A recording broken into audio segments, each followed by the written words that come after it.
انسان با قلبش عاشق میشه یا با مغزش؟ مسئله عشق تا این ثانیه‌ای که من شما با هم نشستیم هنوز هیچ کس نتونسته کشف کنه.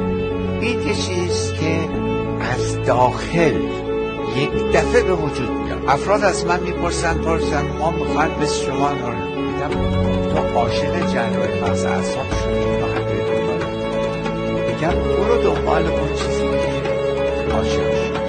وقتی عاشق شدی سلولهای مغزی تراشواتی دارن که اگر شما یه چیز رو 10 دفعه باید بکنید بهش وارد بشید، یک دفعه توی مغزتون ثبت میشه برای شماره تلفن یک جوانی که با یک خانمی رو بهش برخورده و علاقه‌مند بشه تلفنش فقط یک مرتبه که بگه دیگه لازم نیست یادداشت کنه.